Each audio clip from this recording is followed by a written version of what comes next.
We can all agree that elephants were the coolest things that were ever used in warfare. In fact, they're so cool that they almost don't seem real. These rows of literal monsters, with their armored hides and giant tusks and flailing trunks, crashing through entire armies. You'd be forgiven for thinking that these war elephants are only characters from a fantasy novel, or a final boss in a video game. But these war elephants were really used in warfare, and they were really useful.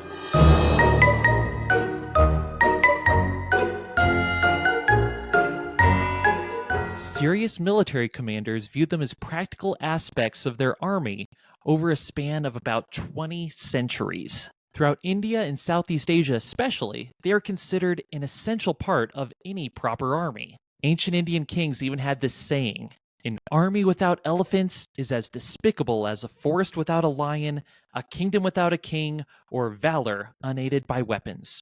In the West, elephants were not used nearly as extensively, but their utility in battle was appreciated by some of the West's greatest generals. Perhaps the most famous one was Hannibal, who led a contingent of war elephants over the Alps in his legendary surprise attack on Rome during the Second Punic War. Julius Caesar had a war elephant which, according to some sources, he brought with him on his invasion of Britain. But arguably the greatest example of a Western convert to elephants in warfare is also, arguably, its greatest general, Alexander the Great. He first encountered war elephants during his conquest of Persia, specifically the region of modern-day Iraqi Kurdistan.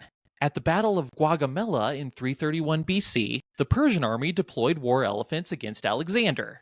Now, he was Alexander, so he still won the battle, but he was so impressed by the Persian war elephants that he added them to his army. In fact, he kept adding Persian war elephants as he continued his conquest of Persia. So by the time he reached India, Alexander had a pretty healthy contingent of his own war elephants. When he finally returned from his conquest to set up his short-lived world empire, Alexander planned to set up a permanent contingent of war elephants for his standing army.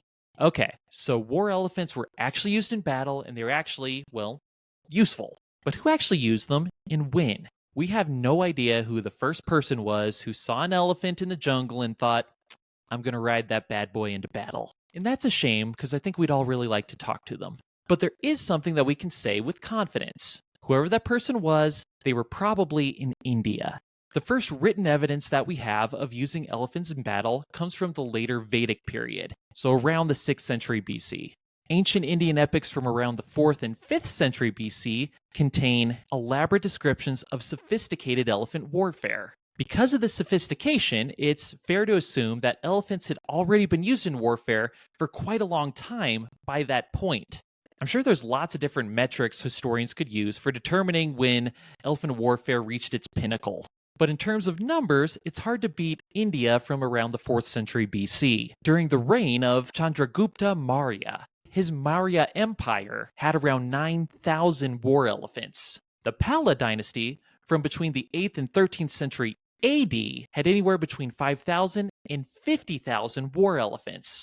So that would mean my pinnacle would have lasted around 17 centuries.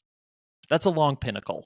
So we now know where war elephants started and when they reached their very long pinnacle, but how long did war elephants last? Well, as is the case for most of the cooler aspects of warfare, swords, armor, knights, all of that stuff, the easy answer is until the invention of gunpowder. And that's kind of the case with elephants as well, but it's not quite that straightforward. You see, elephant skin is so tough that early bullets especially couldn't necessarily penetrate it. The real death knell for war elephants was the cannon.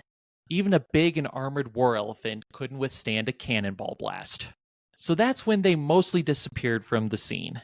In India and Southeast Asia, however, they lasted longer. This is in part due to the mountainous jungle terrain of those regions, which elephants could navigate better than motorized vehicles or even horses. In fact, these regions still used elephants in warfare up through the late 19th century.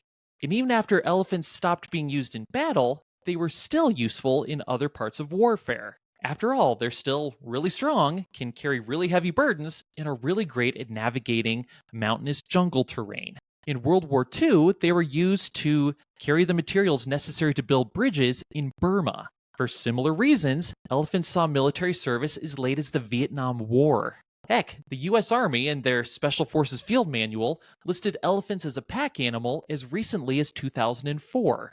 In total, that means elephants saw use in warfare over a period of time stretching 25 centuries or so. In some regions, they are considered an absolutely essential part of any army. So, if nothing else, they must have been useful in battle. But why is this? How did ancient military leaders use war elephants? How did they capture the elephants and train them for battle? And how could you stop the other side from using war elephants against you? You're in luck, because I'll be discussing all of these questions and more in this upcoming series on war elephants. Thank you very much for watching. Really appreciate it. If you want to watch a series of videos about cryptids and living dinosaurs, click on this video over here.